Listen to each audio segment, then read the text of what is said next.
Welcome back, everyone.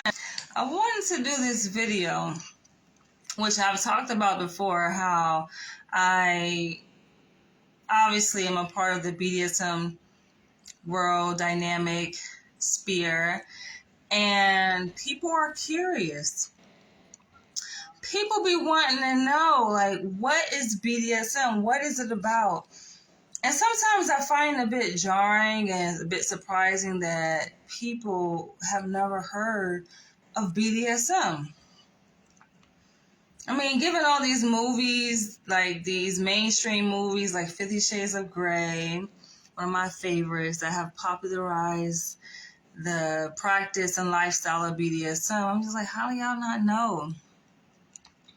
So for those who don't know, I am a clinical psychologist working here in New York City, and I took a new position at this psychiatric hospital here in New York. And of course, people are curious. And I love curiosity. I love when people are curious and want to know, because I myself am curious, all right? Like I keep an open mind, an open perspective, wanting to learn and just wanting to know, right, about different cultures and different traditions, different aspects of people's identity. And so on my unit where I work at the hospital, the psychiatric hospital where I work, there's one psychologist, myself. There are 2 psychiatrists. There are 2 social workers and a rehab specialist. And one of the psychiatrists, he is Jewish, right? And so he, of course, was curious to see, like, who am I, right? And for me, like, I get excited when people are curious about me, because I know I'm a very dynamic individual. I know that I come with many layers to myself. And even when I begin to share different aspects of who I am and begin to kind of peel back the layers, it's like people still are even more curious and want to know, and more curious, and they're just like scratching their heads, like, it's just something about her. There's something about her, right? I feel like that's the reason why, like, I need to go ahead and release my autobiography, because I feel like I keep scratching the surface. I keep titillating people with, how can I put it? Like, I keep teasing you guys with different aspects of who I am, right? Like, you guys see me here doing vlogs, you see my posts on Facebook, on YouTube, but I know, like, many people have this wondering, like, it's just something about her.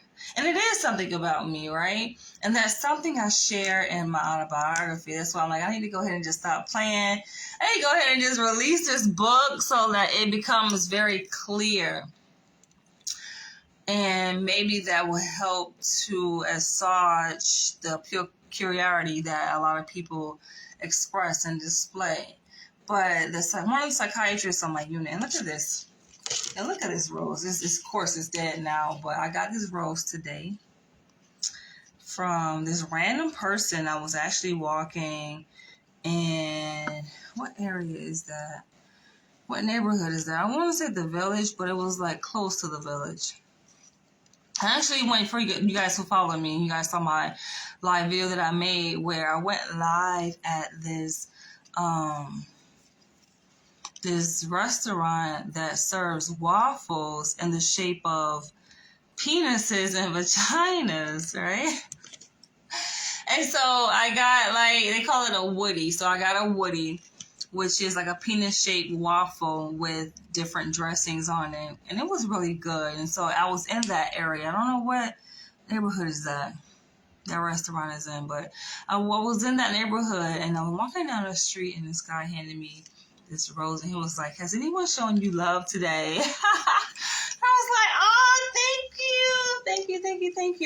So he wanted me obviously to promote his brand, made in 1990. JJ Grant, double X. I thought it was cute, but I feel like it's also very timely considering that Valentine's Day is right around the corner, and I do keep my personal life like disclosed, right? Like it's not on the forefront, so you guys will have no clue like who I'm dating. My last relationship that was way back in 2017.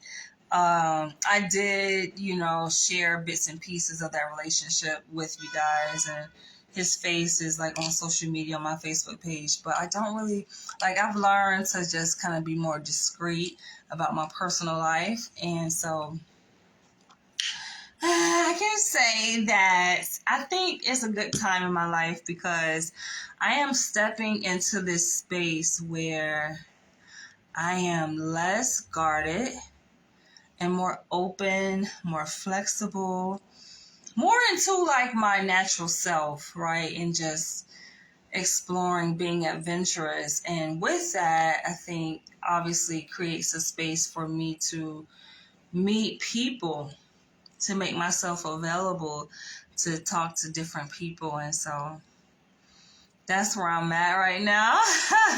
So who knows? But I am like obviously basking in a good space and joy and glory. I do have like a date in less than an hour coming up. But yeah, so this video, I kind of want to talk about like what it's like for me to share what BDSM is in the professional sphere of my life, because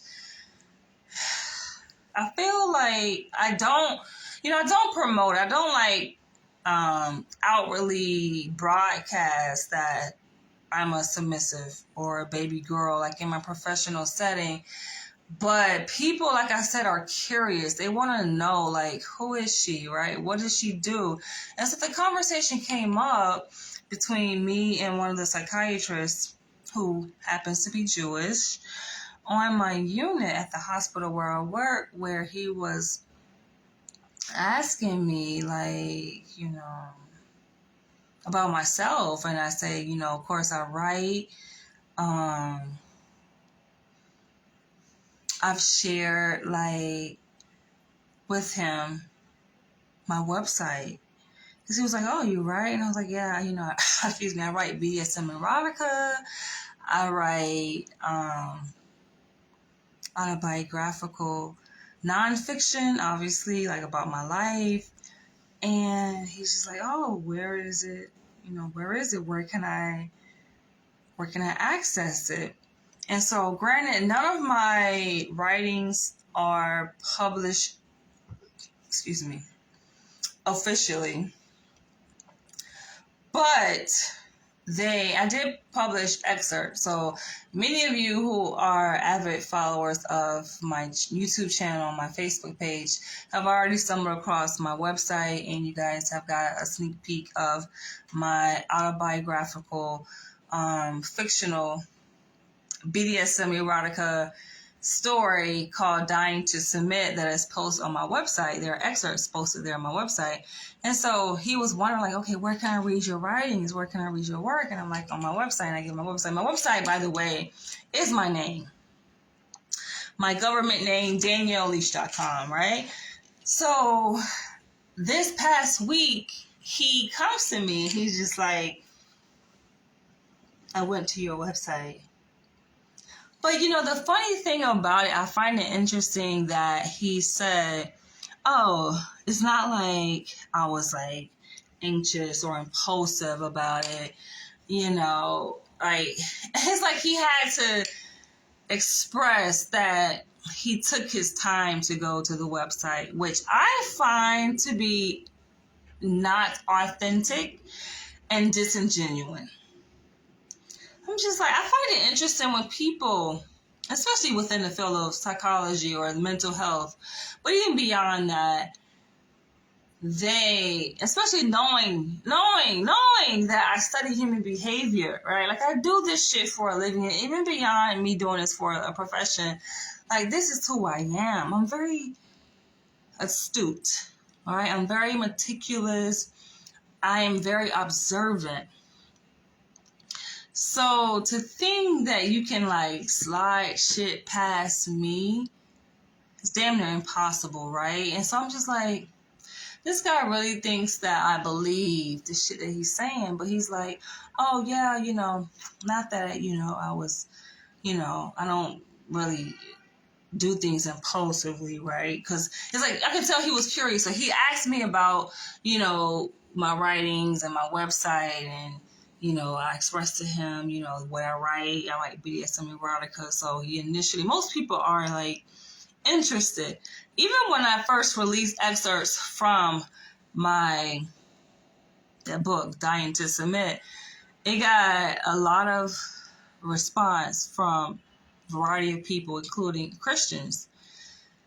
And these are people who kind of repress their sexual expression, their sexual interests and urges, right? They're taught that, sex is only to be contained within the boundaries of marriage, So for a book like Dying to Submit, right, to kind of reach those types of audiences, Christian people, and looking at the response that I've gotten, like, that book crosses all different types of boundaries, right? Racial, religious, political, you name it, right?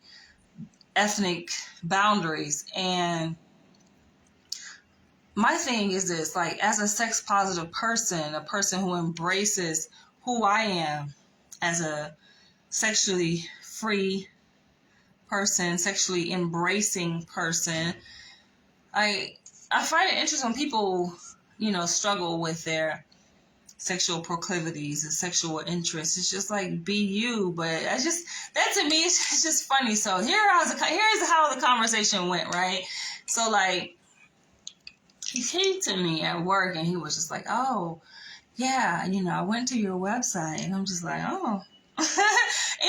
When anyone tells me, like, they went to my website, automatically, like, okay, you have been touched, right? Like, if you go to my website, I know that you will leave different. You're not the same person that you were once you go to my website. And I said to him, I was like, oh, okay, you went to my website. I said, so you saw my excerpt? Of course he saw the excerpt, because he's snooping. Like, you're curious, you want to know more about me. That's the reason why he went to my website, because I explained to him, like, weeks prior, I write. He was curious about what kind of things I write, and I told him, I have an autobiography that I've written. I have a BDSM fictional fantasy story that I've written called Dying to Submit. So he's wanting to know, what, especially BDSM erotica, what is this, right? For me, it's awkward. I feel a bit uneasy because these are people that I work with. And granted, I don't intentionally go out promoting my book. That's not something I do, like, outside of social media, let's say, right? Like, I don't do that. I feel like my work is my work, right? And outside of work, that's something different. And so even when I first published excerpts of that story, Dying to Submit, on my website, at the request and the direction of my BDSM master at the time, back in 2014, I knew that the response that I was going to get from people would just be blown out the water, right? And especially considering, my role as an academia, as a clinical psychologist, I knew, even though, like, the profession tries to tout itself as progressive, as, culturally inclusive in all aspects, right? Not just in ethnic identity or racial identity, but also in, sexual expression, sexual identity, and so forth. They tout themselves as being that, but they're really not. Like there's a lot of work that needs to be done. And you can tell, there are microaggressions. And so I've spoken about this before, how like when I began my PhD program in clinical psychology in Los Angeles, the pushback I got from administrators who were judgmental, essentially. Like, these are psychologists in my field, and they were just like, oh, you have a, excuse me. They were like, oh, your website. And they were like kind of not forcefully telling me what I need to do with regarding my website and things that are on my website, but they were like kind of insinuating and suggesting that, oh, I should delete certain things and I need to be mindful of how my identity as a clinical psychologist, or a budding clinical psychologist at the time, could potentially conflict with my identity in this world of BDSM. And I had to let them know, like, hold the fuck up. They're not conflicting identities. This is who I am. It's like you're talking about different aspects of who I am as a person. So of course I felt a certain kind of way, but obviously that was back in 2016. We're in 2024, so that was, wow, time flies. That's like 8 years ago. So fast forward to today, it's just like, I'm not alarmed necessarily, even though sometimes, yeah, it can feel kind of exciting and surprising when people within my profession come across my website and they're curious and they're just like, oh, I went to your website. I'm just like, okay.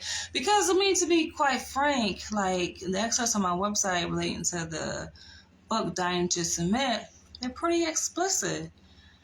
It's raunchy, like I go in, and it's written in first person.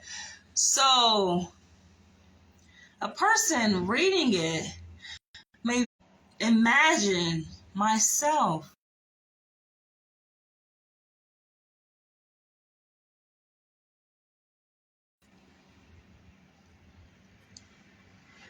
Okay, it froze. So a person that's reading these excerpts on my website may very well imagine myself, given that my story is written in first person, they imagine myself as a character, the leading character in the story. And, a lot of people ask me like, oh, is this true? Is this real? Is this you? Like, wonder, like, who is this person? It's written in first person. Hello, Francine Sims. You say you are a psychologist here. Okay, where are you practicing? Where are you located? So the questions that I usually get is like, oh, is it you, right?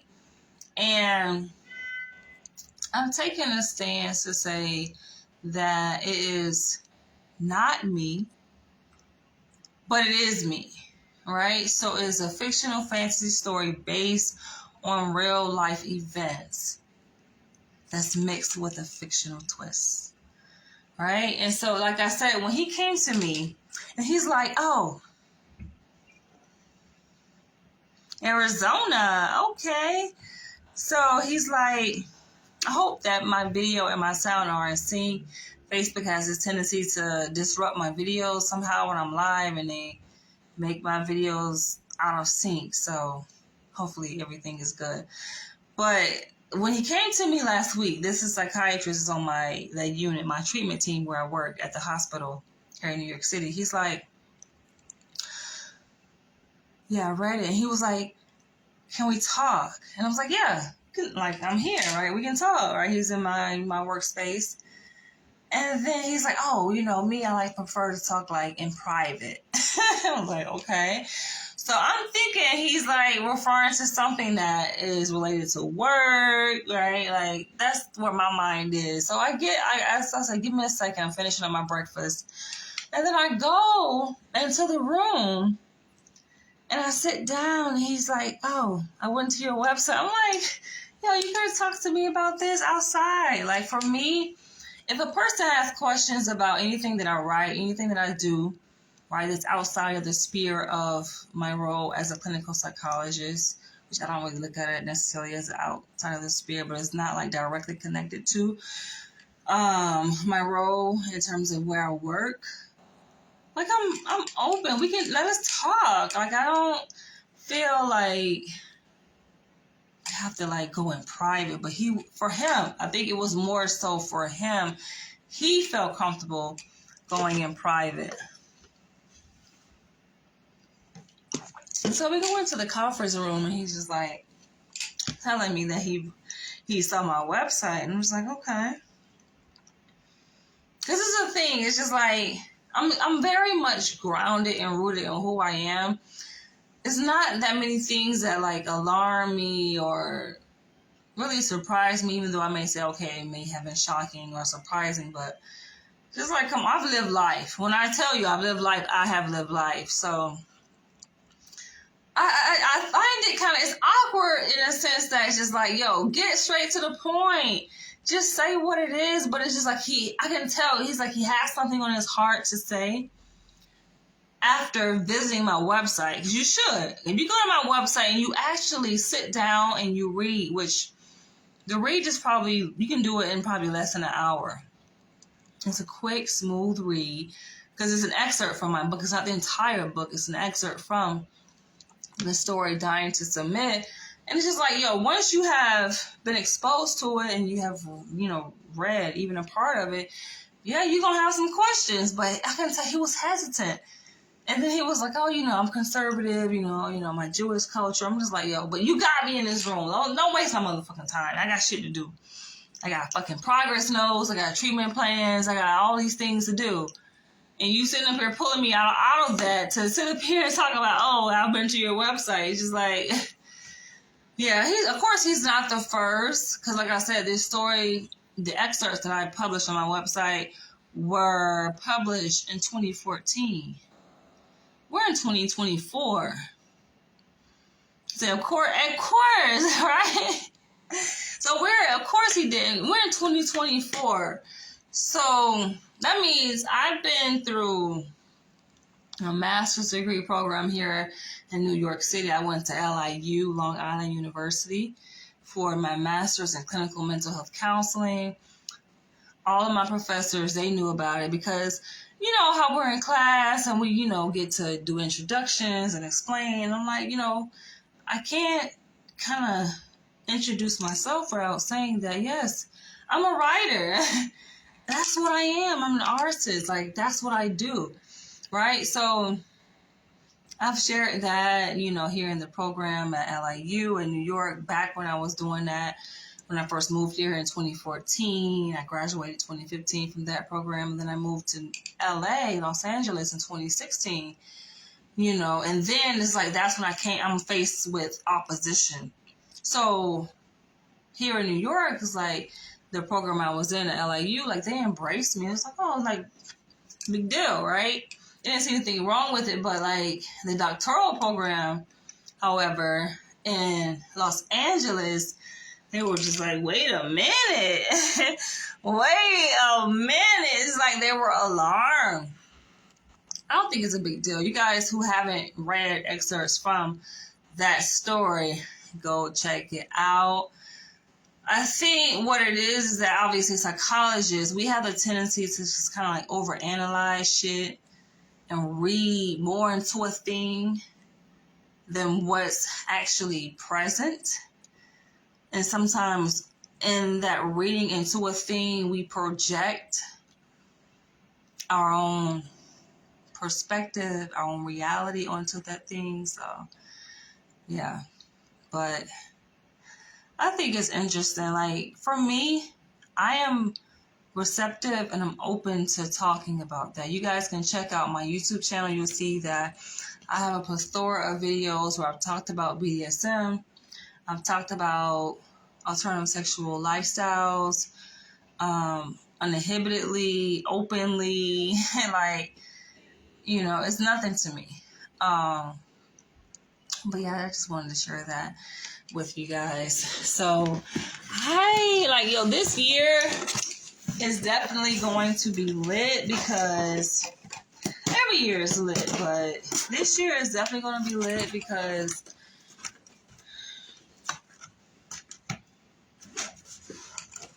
you know, as the saying goes, like, we're not getting any younger. And I'm always, anyone who truly knows Danielle Leach knows that your girl really is off the chain. Like, I have moments where I contain my off the chainness, but listen, I always live life like on the edge. I always live life like not giving a fuck. Literally. So, you know, I'm gonna have some fun this year. We're in February of 2024.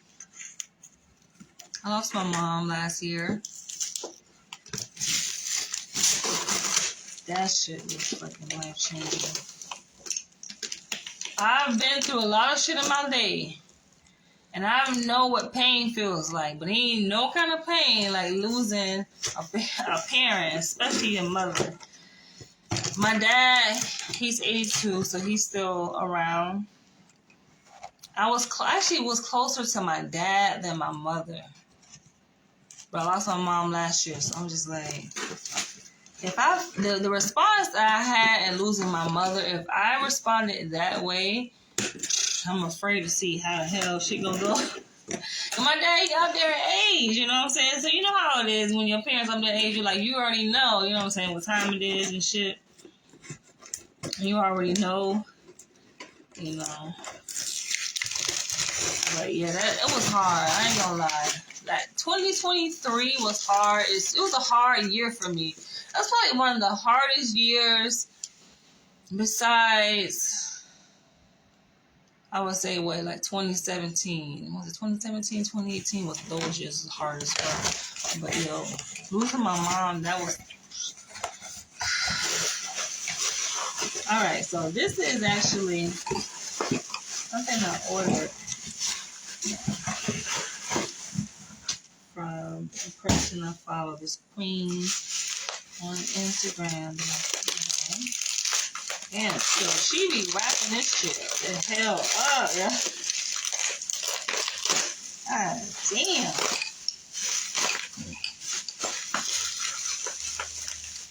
So I haven't really talked about like things that I'm planning to do, things that I'm going to do. So I feel like when you're gonna do it, just do it, right? You don't need to talk about it. Everybody don't need to know like what your plans are, what your next steps are. But y'all will see. I saw a lot of things underway. It's bigger than what I thought, yo. Oh my gosh. Damn, Janae. Okay. So I got this candle. This is actually a candle, you guys. I got this candle from this goddess I follow on Instagram. Her name is Janae Alexander. Where is it? Alexandria.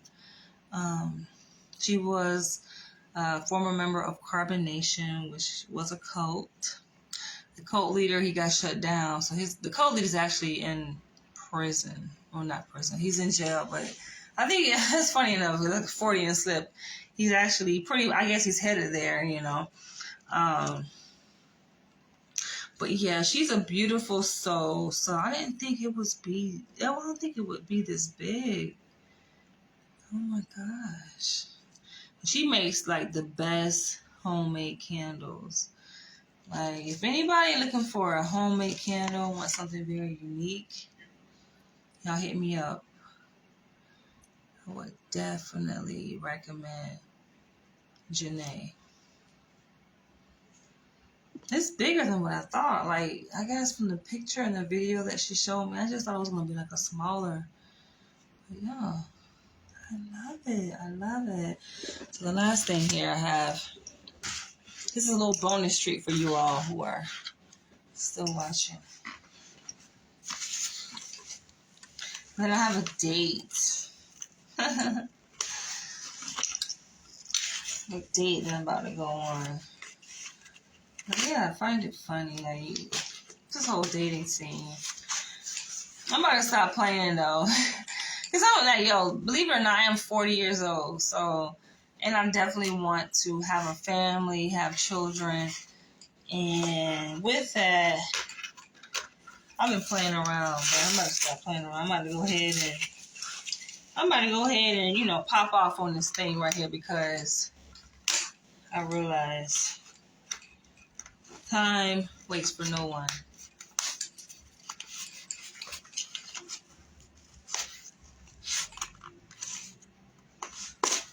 Today has been one eventful day. I was out in Lower Manhattan, and it's Fashion Week. It is the Super Bowl weekend, so every place in Manhattan is lit up right now. I was in a village. Let's see. Ooh, okay. Okay.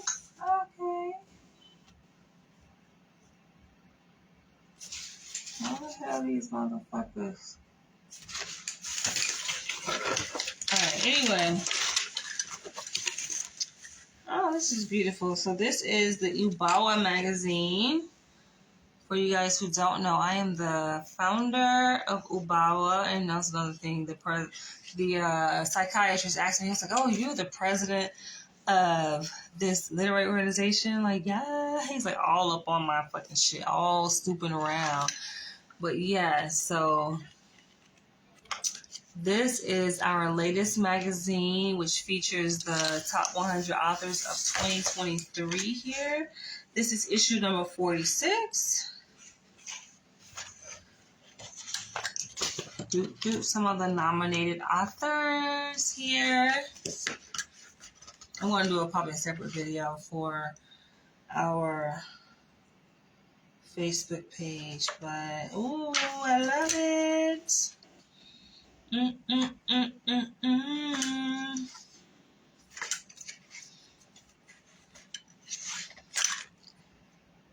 I love it.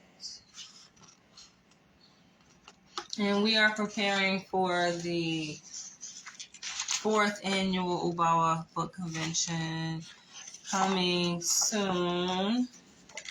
For you guys who want to learn more about Ubawa, Ubawa is a literary organization I founded back in 2010, so it is 14 years in the making. And I created Ubawa to give underrepresented authors a platform to be seen, to be felt, to be heard, particularly within the sphere of African American authors and writers, urban fiction authors and writers. That's pretty much our target audience. So we are like 14 years in the making. We've held 4 annual book conventions. The first one was in Atlanta, Georgia. The second one was in New York City. The third it was in Los Angeles. And the 4th is coming soon, okay? It's coming soon. So I'm really excited about that. We actually have accumulated a massive following and engagement. This is something that I've created. Just wanted to give, underrepresented authors who don't really get the recognition they deserve, a platform. So it's definitely taken off. But this is our latest magazine here that was released in December 2023. All right, so having said that, I am about to go ahead and wrap this video up and get ready for my date. Yo, this dude. I feel like I can write a whole separate book on my dating adventures, like something else. This guy is just like, one thing I like about him though is like he has a plan. Ain't nothing sexier than a man with a plan, yo. So we shall see what the future holds, okay? We shall see. Obviously, one of my desires, one of my plans is to procreate, to have children, and like he is in alignment with that. So we shall see. But I'm gonna go ahead and wrap this video up. I see that it's It's chopping up. And this is something that has happened irrespective of what kind of phone I have. Like, it's just Facebook. They be hating. I realize certain things I say, certain topics, right, that I have here on my platform be fucking my shit up. But thank you guys for tuning in.